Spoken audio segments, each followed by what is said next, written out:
I think about the fact that there are so many people that you're helping, that I'm helping now to kind of discover this path. But I mean, so many people are lost and they have no idea that they can actually create their future. They can revamp what it is that they deem as their perfect lifestyle. They can go out and actually create wealth for themselves today and not have to wait for, 59 and a half or, 65. Like they can live that good life now. They just have to take action. And that's kind of my message.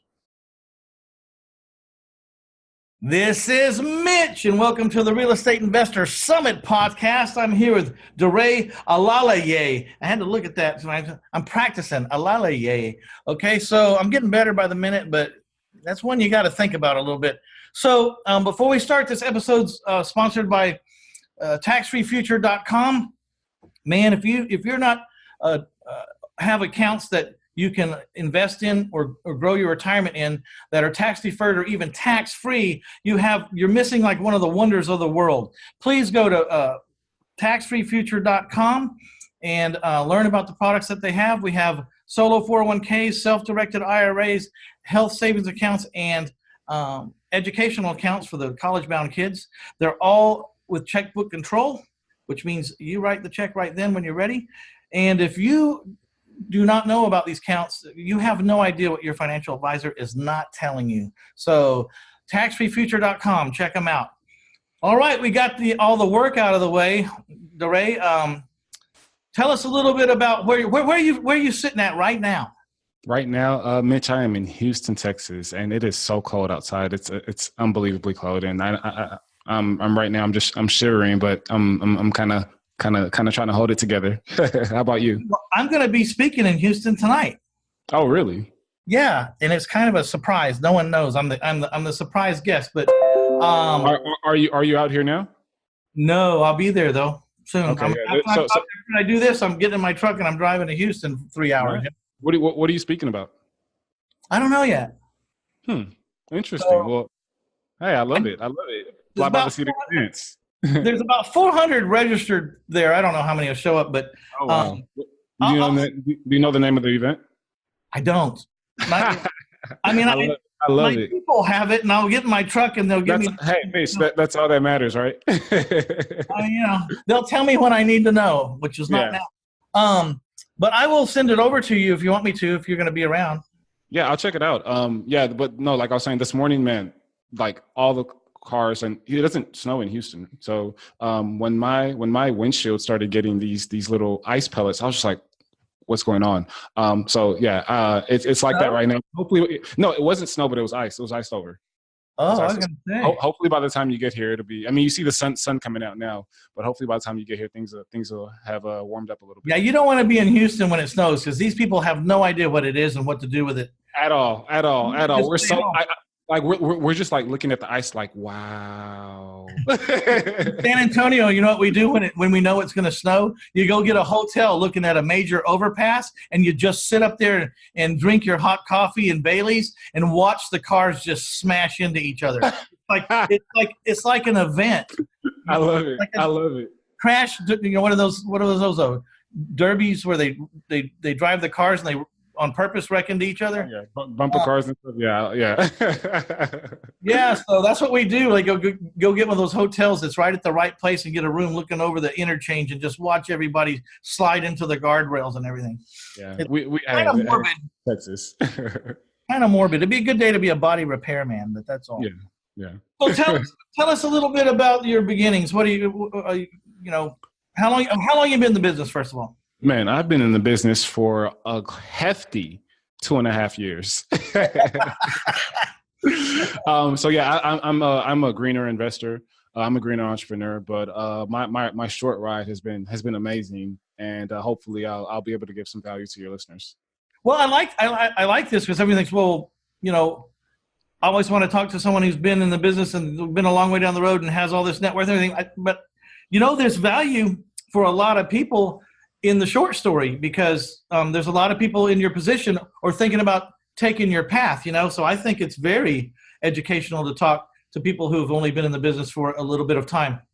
Also because the way and when I started, it's different now. Everything's different than when I started 22 years ago. So it's a whole different story. You know what I mean? So So what were you doing before you got into the real estate?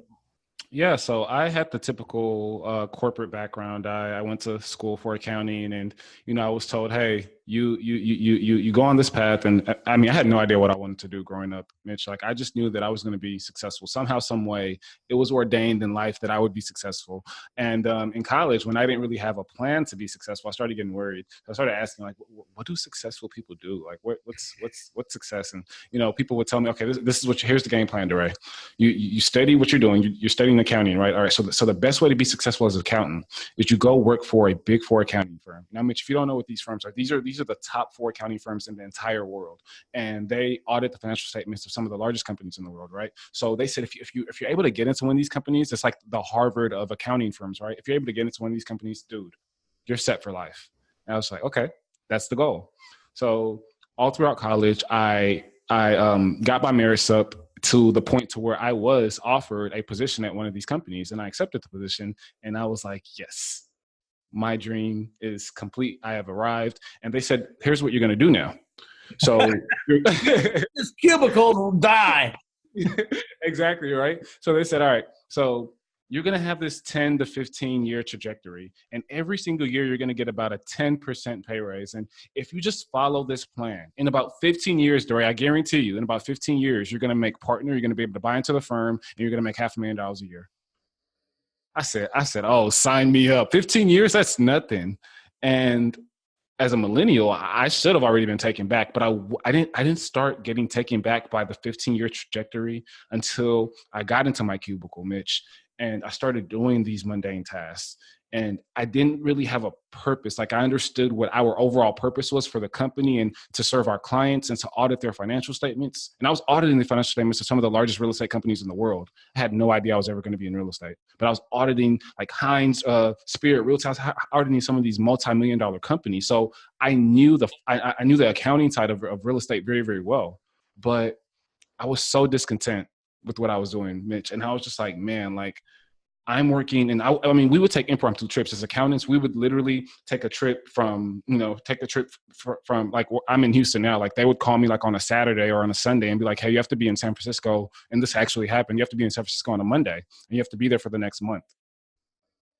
Okay. Cool.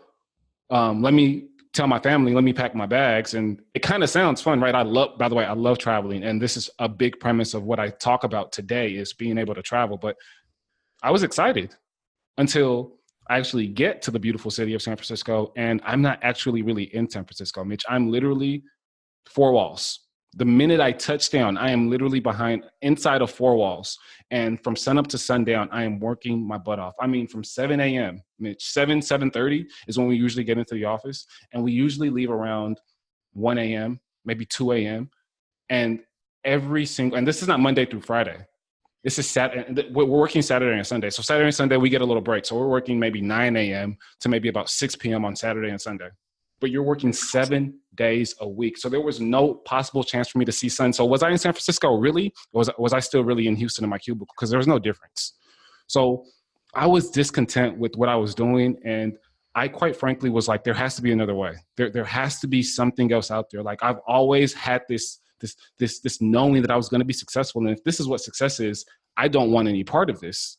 And I struggled for a while, and it started affecting how I operated at work and what I was doing. And it wasn't until one day, I called this lady my guardian angel. One day, a woman that was a year ahead of me, she said, hey, Daray, I don't know why I'm, telling you this, but I really think that you should read this book. And of course, Mitch, if you were to guess what book that was out of any book in the world, what book would you say that was? I'm going to say that it's by Kiyosaki. There you go. So was I right? Yep. She gave me this little purple book, and I opened it up, and I was mind blown.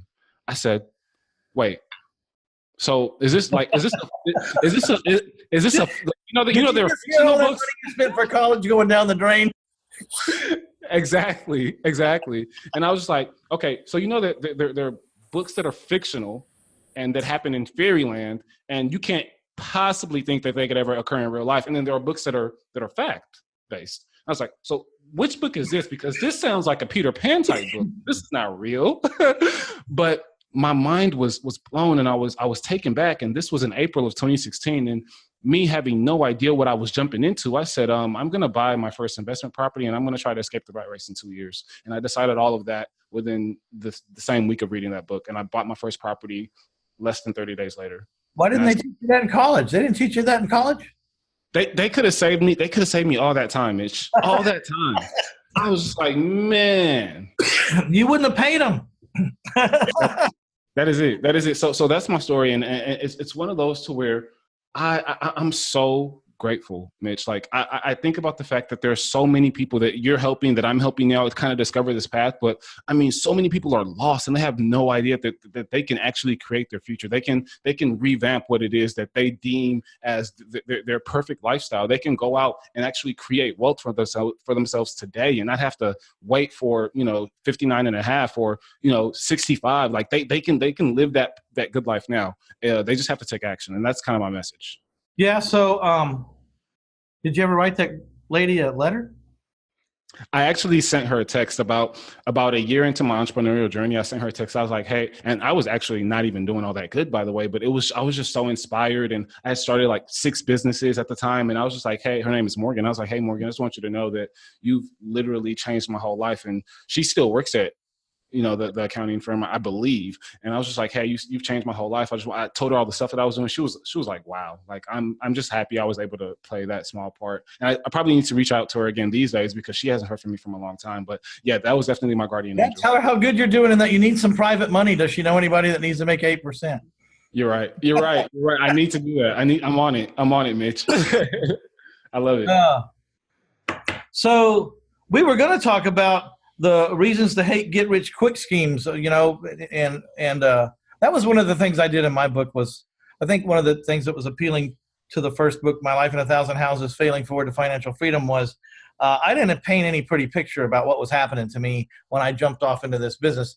It was quite brutal, and my lessons were not unique. They're the same lessons that we all learn, that you learn, that everyone learns. Just you don't know what you don't know, and at whatever time you're at, and you just don't know what you don't know. And sometimes you can read and study other people or have mentorships or be blessed enough to have someone take you under their wing and help you avoid a lot of things. And others, probably I think like you and like me, we just had to trudge through the mud and get dirty and fall down and get back up and ship ourselves to the dry cleaners and start over again.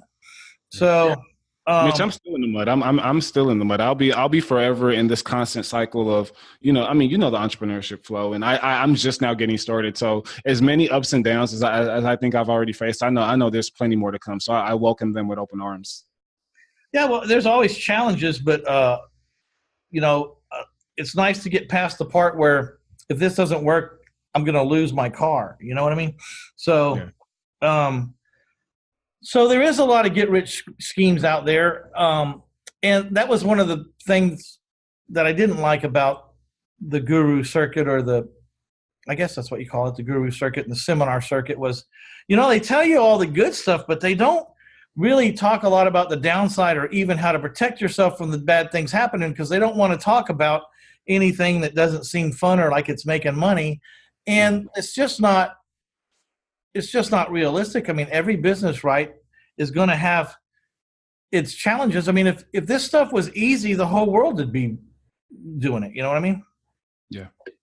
So did you fall for any of these get-rich-quick things, or did you, I say fall for them, did you go in sometimes thinking this stuff was going to be a lot easier than it was, and then figure out that it takes twice as long, you make half as much? I mean, and twice to get it done as they told you?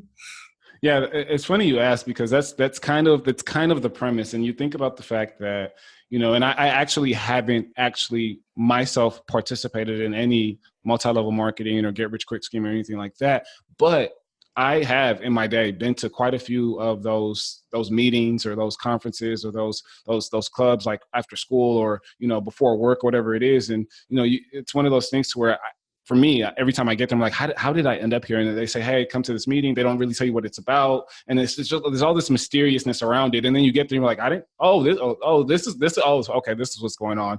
So that always happens, right? But at these meetings, like, they tell you about, the car that you can get if you sign up X amount of clients and they'll finance it for you. They tell you about the trip to Jamaica. They'll tell you about they'll paint this perfect picture, this rosy picture. And it's amazing. I mean, I'm coming, again, my standpoint is totally opposite of what most people's standpoint is when it comes to get rich quick schemes. And I haven't participated in any of these yet, but let me explain to you why my standpoint is so different than a lot of people. They paint to you this picture and you get wound up in the experience. And you're just like, yes, like I'm ready. I want to do this. Sign me up. And you show up to the first meeting and you realize that, man, there's a lot of work. I have to knock on how many doors? I have to cold call how many people? I have to do all of this, and then I can possibly be successful. I have to wait 30, 60, 90 days. I have to wait 6 months, like till I actually can see a return. Whereas I have a job that pays me every 2 weeks on the money. There's no way. So number one reason why people hate get rich quick schemes is they find out that it actually takes work. Yeah. Do you know any businesses that don't? I was talking to a lady the other day, and they were taking some calls from some people out in wherever in the world. And she says, "Well, what do you think about, probate and everything?" She says, "It seems like it's a lot of work to me." And I said, "Well," I said, "Are you looking for one that you don't have to work that hard on?" She said, "Yeah." I says, "Well, there isn't any." There isn't any. And that's what people have to start understanding when it comes to your future. I mean, think about it. I'm not saying all the get rich quick schemes out there are reputable or you should try them. There are spammers out there. There are scammers out there. There are things that you should be, similar to what you were talking about. But, the popular ones, the ones that have been here for a while, the ones that have made many millionaires, Mary Kay, Organo Gold, like all the popular ones, like, we were just talking about Robert Kiyosaki before this call. And he's one of the first people I heard kind of just go against the common belief that network marketing and MLMs are bad. He was just like, look, network marketing offers a ready-made business system. McDonald's is one of the things to where you want to open a franchise, it's $1 million. These network marketing companies, and I haven't done any of them, so I'm not talking from experience, but these network marketing companies, $250 and you have a running business. So yes, people understand that there's a lot of people understand that these are schemes, but there have been so many successes that they have produced. And what people like Robert are saying is that you have to kind of take a step back and think about what your goal is. Because if your goal in joining something like this, again, I'm not selling anything network marketing. You're not either. We're just talking about knowledge. When I hear from a lot of successful people and I talk to them on my podcast. You've been on my podcast, Mitch, by the way. So if people want to check that out. But I talk to a lot of successful people and they think about their earlier days and how they started. And one of the best things that kind of fortified their path. And a lot of them have this root of, if it's not network marketing, it was door-to-door sales, it was door knocking, it was cold calling. If you're a real estate investor, it was, driving for dollars. It was all of this hard grunt work. And yeah, so let me tell you, I've been in MLMs before and did rather well. There you go. my partner is still in the one that I got him in, and he's in one of the highest ranks of it. I don't mind telling what it is. It's World Ventures. He liked to travel. He got in there. He's very, very successful there. His name is Raymond Braun. If you're in World Ventures, he's on the cover. I signed him up, and anybody in the world I'd say anybody, 99% of the people in the world would love to have his lifestyle and his paycheck from that business. And in fact, I'm partners with him on my hard money loan business because he was a CPA at the Fortune 500 company, Coopers and Lybrand back at the time, which is now PricewaterhouseCoopers. He had his name on the door, or he was the manager, and took companies public and raised money, and really smart guy. He's everything that Mitch Stephen isn't. Has the university college ring.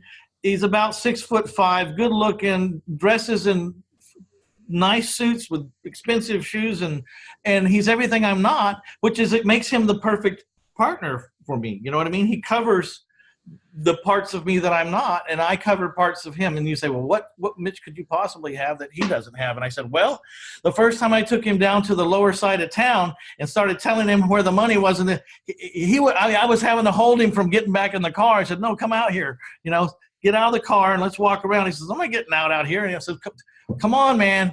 So I'm the street side, and he's the college graduate, professional licensed guy. And so that's what makes it work is I drug him down there where there was a lot of opportunity, and I was having trouble finding the money, and I knew that he knew how to find money, you know what I mean? And we got together and did it. But I do believe there's a place in the world for MLMs, especially for people that are capped at $10 or $15 an hour and don't have a network and don't have the money to start a business and to maintain a business till it can be successful, because most businesses, including MLMs, will take 2 to 3 years to get off the ground. I mean, but minimal risk for the MLMs. Because go ahead. No, and you're right, Mitch. And I'm pointing this out not for us to, even promote MLMs, but it's more so the mindset of the individual towards something like MLM. And going back to the first reason why people hate get-rich-quick schemes is because they find out it takes work. They find out it takes work. But the second reason is that we've been conditioned to believe that the only real way, like when it comes to talk about real way to make money, the only real way to do that is slow and linear. So anytime that we hear something about network marketing or get rich quick or make $5,000 today or whatever the case may be, you discount it right off the bat immediately, right? So I'm thinking about this, and I'm just like, your parents tell you go get that safe, go get that secure government job, right? Or learn to go get your education so that you can go and work for a good company, or money doesn't grow on trees. So you start to believe the things that you've kind of been grown up to learn and to believe, and what you've seen your parents do and everybody else. So you have this trajectory thinking that the only real way to make money is slow and linear. So when you think about us entrepreneurs who are building businesses, who use real estate as a means to create wealth, most of these people would look at something like that and be like, no way. That's not how you really do it. It has to be. I mean, and they're not doing it like, doing it like legal. Is this legal? Right? Is this legal? So we want to shift their mindset shift. We want to have people just be like, hey, like, maybe there are better ways out there. Maybe I should go out and pursue something that's worth pursuing. I mean, I think about the fact that, and Mitch, maybe you can attest to this, because when we're growing up, I mean, your parents, your brothers, your sisters, all these people that you grow up with, they have influences on you, whether it's, even influencing what you like, your religion, where you go to school, what you think about, what your hobbies are. Like, you have all these people that are even when you're scrolling on social media, like, everybody that you follow, like, those people are influencing you, and you almost have no control of this, to where your thoughts and your beliefs and your ideas are a direct influence of your surroundings. So think about a time that you've witnessed, or something that your mom does, and you automatically just decided, like, hey, like, that's something that I do as well, or that's me, that I've automatically adopted that, right? Is there something that you can kind of relate to with that? Yeah, I know exactly. And there's even, like, have you ever watched, like, Tom Hanks when he sits down next to his kid to watch the TV, and they both tilt their head the same way, Exactly. DNA, man, it's DNA. It's crazy. I mean, with me, I know for me, like, I grew up not really liking spicy food. Like, there's the people around me, like, we're just like, we don't like spicy food. Like, maybe it made us uncomfortable or whatever the case may be. But it's like, spicy food, like, I just rather not, to where I just went so many years without eating spicy food. Like, it just wasn't who I was, right? And then a couple of weeks ago, and you guys can think this is weird or whatever, but a couple of weeks ago, I was just like, why don't I like spicy? I mean, when did I start this? Why can I challenge spicy food? Yeah. Can I challenge this belief? And I tried spicy food, and Mitch, I love spicy food. Right. But so think about that and think about what your belief systems are today and what you've kind of just grown up with and what you're telling yourself about money and what's possible in your life. And are you thinking about get rich quick schemes? And again, we're not talking about MLMs, even though we use that example, but what you need a get rich quick scheme in order to get ahead in life. So your W-2 job is not going to get you ahead. You have to have, if you're doing what everybody else is doing, you're going to have what everybody else has, right? So the unconventional people, the people who are in the 1%, people like Mitch, people that we all want to be like, they're not doing the things that we're doing. If they were, they would be us. So you have to change your thinking. You have to change your belief. A lot of things coming to mind here. One is, if you're the smartest guy in the room, then you're not going to grow. You got to get in a place where you're the dumbest guy in the room and you're quiet and you're listening. Other thing is too good to be true. I tell people, I'm looking for houses. If I talk to a realtor or somebody that said, well, what are you looking for? I said, I'm looking for a house I can buy for 65% or less of its value. Of what I can fix it up and sell it for. There's got to be some upside for me. They said, oh, everybody like you is looking for that. Nobody's selling their house these days at 65% on the dollar. And I said, well, I beg to differ with you. I found 97 of them last year, and I averaged 58% of what they were valued. So I don't know what real estate school you're going to, but where I live, it's at least possible to find 97 of them in 2018. Okay, so, but I'm a professional at that. I learned that. Another thing that you made me think of was I had a guy ask me the other day. He was a dear friend of mine. He's been a friend of mine for a long time. Always struggling financially. But he tells me about these events to go to, and I don't want to name the events because it would definitely point out who it is. But he goes to these events regularly, and he's very steeped in them. And they're not bad. They're good things. It's nothing unhealthy. But it's a good thing, really. But it's not a money making thing. You know what I mean? And he one day, the other day, he asked me. He says, well, man, how do you just stay on top financially all the time forever, as long as I've known you? And I said, it's a choice. And he goes, it's not a choice. I want money and I don't have money. He says, no, you're making your choices. All the tens of thousands of hours you spend doing what you do over there when you go do that. Yeah. I spent money in rooms listening to how to make money. That's why it happens. That's why it happened. I spent my time, Malcolm, I'll think of it in a minute. I spent my 10,000 hours.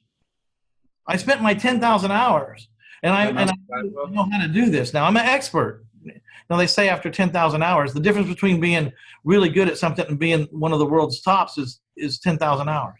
Well, I spent my 10,000 hours. I don't know if I'm in the world's top. Malcolm Gladwell. Malcolm Gladwell, yeah.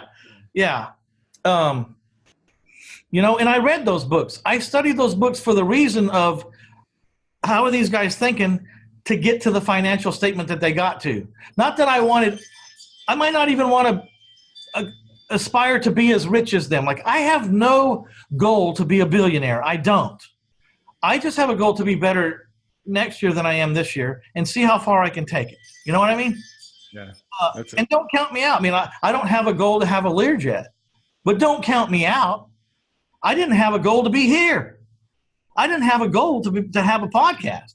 It just came time and the opportunity presented itself, and I thought, I'm game. I'm going to learn something new. I'm ready. Maybe I'll fall on my face. Maybe I won't. It's been pretty good. I met a lot of people. You learn things about, why do you want to do a podcast? I don't know. It sounds fun. A, you learn it's a lot of work. B, you get to meet a lot of cool people. We're talking to Daray Olaleye, and he's in Houston. And so you've been 2.5 years in the business. How many deals you done about, or maybe, do you even know? Yeah, so I often do deals with partnerships, and I've done a few syndications to where I'm putting money in. But as far as my own deals, I have about 8 units, and they're all cash flowing rentals. And then we do wholesales as well, and fix and flip. Yeah. So, you got any idea how many fix and flips you done? Or how many transactions, wholesale and fix and flip and all that you done? Wholesaling is we just got started with that, so we're just cracking our second one, and we're looking at possibly even fixing and flipping that property. This is a new foray. Again, I came from the apartment sort of corporate background. So initially when I first started, after I bought my first single family home and I house hacked my first fourplex, I was just like, wait, I'm running out of money. Let me, and one of my first mentors was in the apartment syndication. I was like, well, let me start raising money. And one of my first deals was raising money for a large 302 unit building. But I quickly realized that I needed to scale back and grow a portfolio that was going to allow me to not only help myself, but also teach a lot of my students and my clients who are starting from nowhere, who are starting with no money, no experience and things like that. So I came back and now in a position to where I'm refining some of these processes with, creating a strategy to where you can wholesale, you can fix and flip, or you can do similar to yours to where you can do lease options and things like that. Yeah, well, I'm owner financing the houses that I do as a form of cash flow, but you have to take the money, that you make from the one-time flips and the temporary cash, which is, collecting money on real estate notes, because the notes are going to expire, so it's temporary. But you have to take the money from those two things, and you have to find some kind of forever play, which is exactly what you're doing. You just went straight to the forever play where you're a landlord or you own commercial buildings or you're renting strip centers, but it's usually a form of rent. I chose, self-storage and boat storage around the lake where I live. But that was my forever cash, because if you don't have that third step where you're taking whatever the financial success you have and putting it into some kind of forever play, then you just have a job. You're never going to work yourself out of having to wholesale every day. You're never going to work yourself out of having to create another note, because these notes are going to expire and I have to keep putting them in because they're going to keep expiring on the other end. Yeah. So that's the perfect trajectory. And I think that I jumped from corporate W-2 biweekly salary to trying to fully go to the forever pay. And then I had to rewind and I was like, wait, well, I need to create what I'm talking about right now, these get rich quick schemes. So whether it's, like you said, things like wholesaling, things like fixing and flipping, things like coaching and consulting, things like starting a podcast, like there's so many different things that you can use, that you can create as an entrepreneur outside of your W-2 job, so that you can have these large heaps of income, so that you can have your 5K wholesale fee. And then you put that into the very third step, which is your forever play bucket. And you create that passive residual income for the rest of your life. I think everybody started out flipping in some form or another, because I think we all start broke. I'm not sure. I'm pretty sure. Most of us. And I started broke. I know very few people that started with money, and usually they went out and lost it because they didn't, it was too easy, and they wrote checks for things because it was too easy, because they had the money. They weren't fighting for every penny and pinching pennies and scared that they were going to make a bad deal, so they were making lower and lower offers on these houses, worth this much, trying to get as much margin as you could, because we were scared that we were going to lose. And those people eventually went broke and then had to come back the right way. So sometimes when people tell me, hey, I want to learn how to do this business, I've got $500,000, can you teach me this business? I say, okay, yeah, here's the first thing we're going to do. We're going to put the $500,000 in a 3-year CD where you can't get it out. And then we're going to learn how to do business with nothing. And if you can figure that out, then you should be allowed to put your money in a real estate deal, because then you won't lose it. You need to learn how to do this stuff with no money. I remember having to have triple closings. I would buy the house, sell the house with owner financing, and sell the note all at the same table at the same time. And I was going around looking for houses that I could do that. There's the vacant house. Where's the owner? Oh, he's in California. Okay, I can show the house because he's not around, and I can show the house. I'm going to find my buyer, because the guy that's selling me the house is in California. He won't be able to see me, and I'll sell the house, and I'll make a note, a potential note, and then I'll do it all at one closing. I go to the title company and I buy the house, and I go into the next room, and then I'd sell the house on owner financing, and then I'd get on the phone and I'd fax it over to the note buyer, and I'd sell the note all in the same day. See? I did that like 50 times in a row when I started out to finally get some money in the pocket. It's high stress because, any one piece of that breaks and you're disappointing the other two people in the equation. Yourself always one, and either your buyer or your seller the other one. So it's a lot of stress, but that's why I like raising private money, because now if I want to wholesale something, I still write a check for it. Slow down, calm down, call the lawn man, get him to mow the yard. Maybe you fix that one broken window, clean it up, wipe it down, start high. If it takes a couple of weeks, wait. I'm under no pressure like you are when you're flipping a contract and you have no money and the days are clicking off. You got 30 days, you got 25 days. Oh no, I only got 10 days left. That's a lot of pressure. So having that private money would allow me to just take it down, calm down, slow down, and find the most profitable buyer and flip it, pay my lender off, and keep the difference. How'd you find your private money lender? It went like this. At first, I was trying to do those deals with no money, flipping contracts, flipping your position, right? That was very stressful. Then I figured out how to ease that. I had good credit. I went down, but banks wouldn't loan me any money because I didn't have a track record and I didn't have any net worth to speak of, and but I had good credit. And in the day, if you applied for a credit card and you had good credit, they just sent you the credit card. If you applied for another one, they'd send it too. And they always sent you with the maximum cash advances. Like if on that card, the maximum cash advance value was $20,000, you'd get that maximum cash advance value. You could go get $20,000 cash off that card. Oh. And I noticed that I did it 50 times in a row, and I had 50 credit cards in these little sleeves, in this booklet at my house. My wife and I were keeping track of it, and we'd go into the bank and we go, I want $10,000 on this card and $10,000 on this card and $10,000 on this card, and that's going to buy the house. And then I need $10,000 on this card, and that's going to fix the house. And I'd buy these houses with this cash; they'd be free and clear. I had so many, when we added it up, I could get $625,000 on my kitchen table. It would take me about a week probably, but I could have got $625,000 on my kitchen table in cash from those cards. And apparently a lot of people did and went to Mexico, and that's why now it's a little bit different. They'll hold against you your credit score, how much available cash access you have. Well, so I was doing that. Then I met a guy who would loan me the money at 18% and $2,000 per transaction. But the average transaction was only lasting 60 days or less. Yeah. So the 18% was 18% annual. You know what I mean? Which is why he had to charge me the $2,000 kicker, because no sooner would he get the money out, it'd be coming back to him. And then that seemed to be the bar. So then I started talking to people. Says, well, I want to help you with this stuff. And I said, okay, can you do 12%? So I started asking for 12% money because I already had expensive money.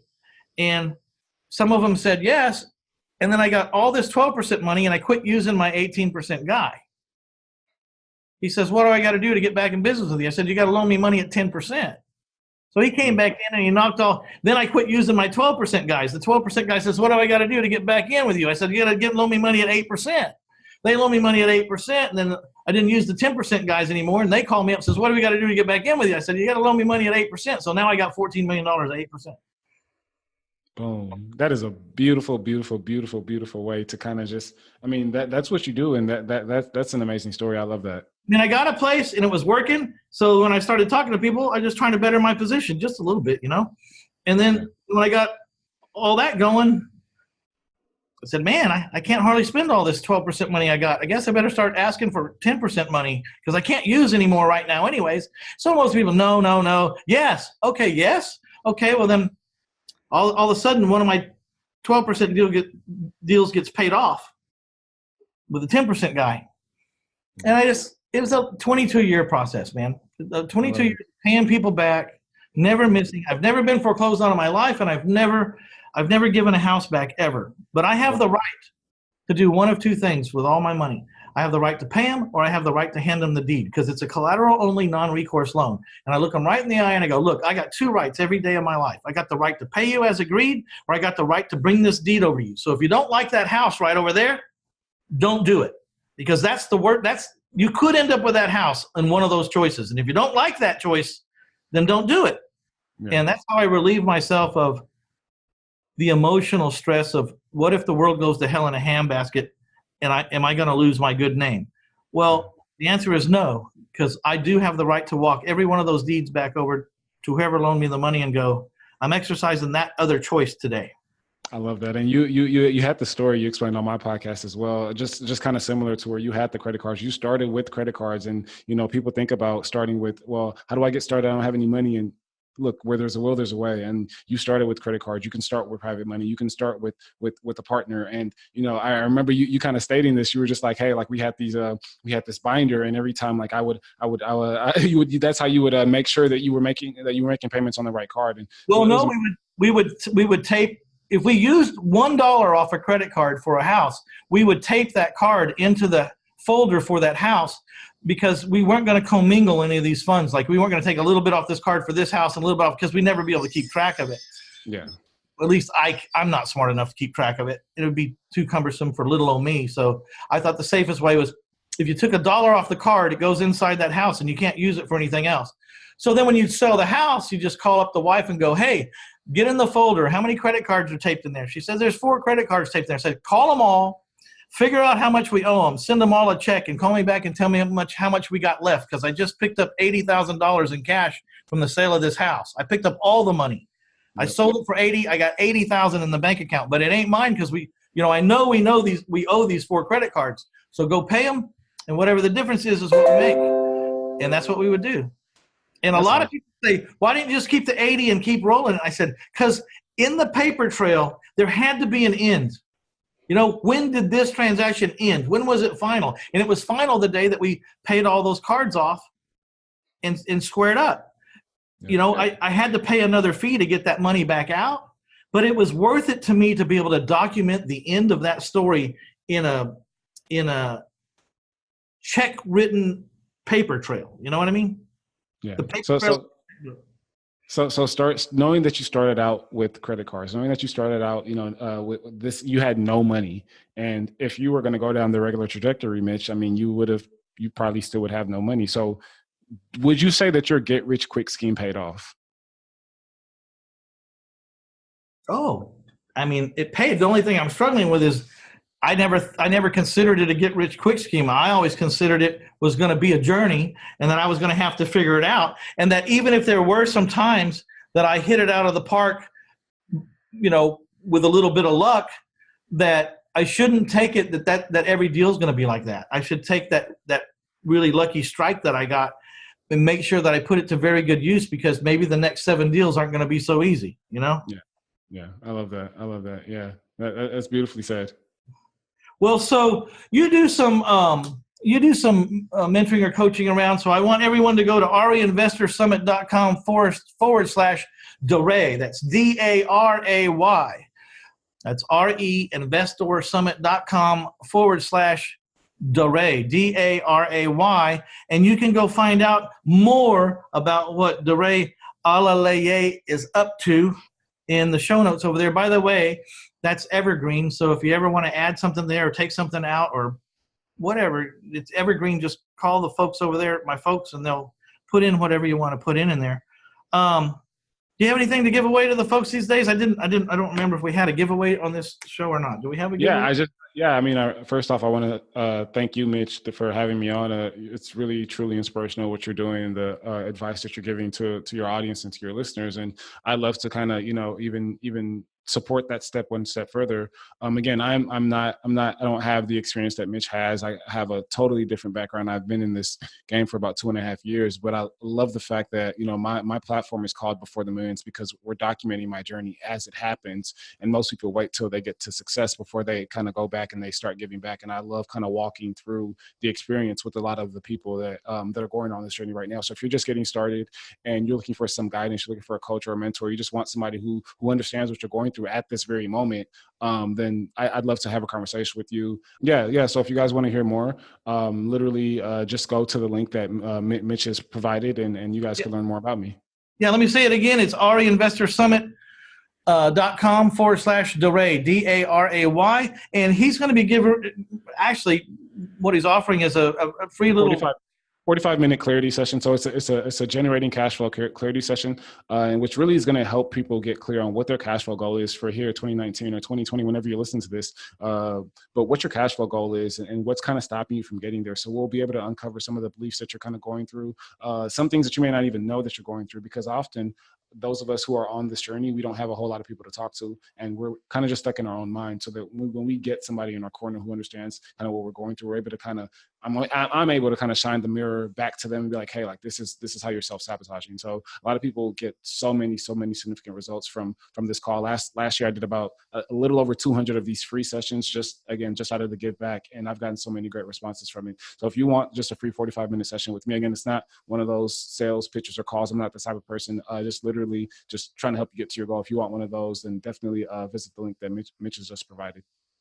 All right, there you go. Talk about giving back. Can't be better than that. The guy's going to talk to you for 45 minutes just to see if he can figure out how to help you out. All right, I think that's about it for today. I'd like to thank everybody for stopping by to get you some Daray Olaleye. And this has been a pleasure for me. Thank you very much for taking the time, Daray. Yes, thank you. And I'll talk to you very soon. All right, you guys, this episode is brought to you by taxfreefuture.com. If you don't have tax-deferred or tax-free savings accounts or accounts to grow your retirement or your investments, you are missing out. I'm telling you, please go to taxfreefuture.com. You will not believe what your financial advisors are not telling you. All right, this is Mitch Stephen. We're out of here. Bye, Daray. All righty. Thank you.